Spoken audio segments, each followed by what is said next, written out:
परीक्षा नजदीक आवा था तू बैठ के मोबाइल चला बता रे ई बार अगर परीक्षा में अगर फेल कर गया तो मार के गोड़ हाथ सब तोड़ दे बुझला ना ए गलुआ हम अपना पर नजर रखिए।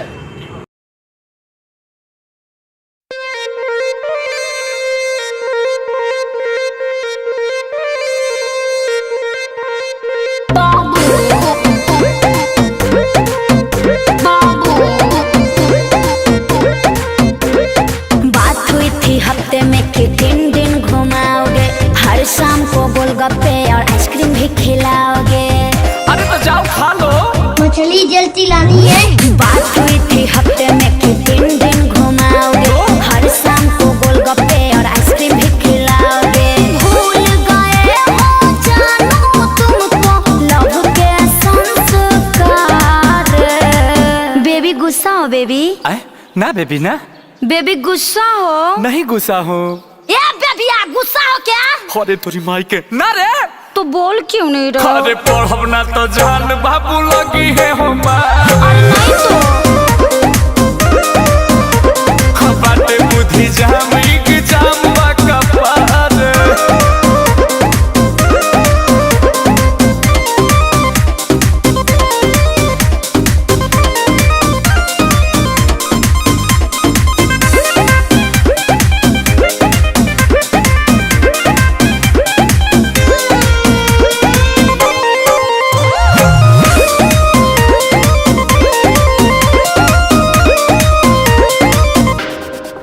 जई ह घरे हमारा संगही में पढ़े के, छोटा छोटा ब्रेक लेके यार प्यार करे के।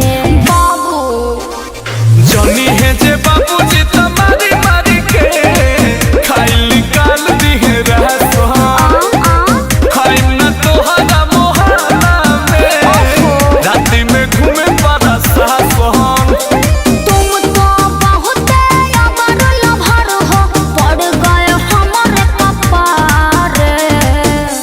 कुछ हुआ है क्या?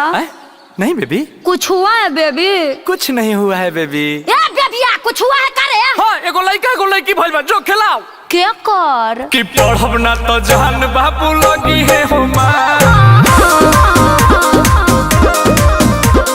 बाटे बुद्धि जामई के जामवा कपार। लकड़ी ले खोद लो बाबू दिमागवा को। हाँ हाँ हाँ।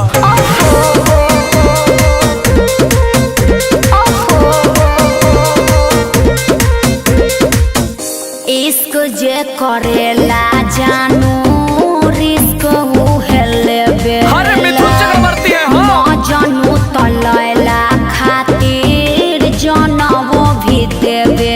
आज तक को चुमती हो कि तुम्हारे लिए जान दे। चक्कर में पड़ब जे इमोशन के हो जाही बड़ा का घाटा। ओ कैसे? दुल्हा न बन पाई हम हो तोहार डीजे के होई हमारे साथ।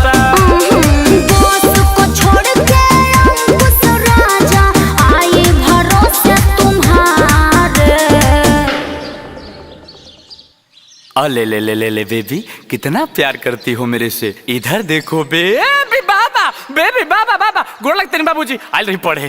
पढ़ के चाहे तो लड़की के घूमता अरे पास जानी होई बेटा गोली रे हमारे। अरे नहीं पिताश्री A ग्रेड से पास होंगे।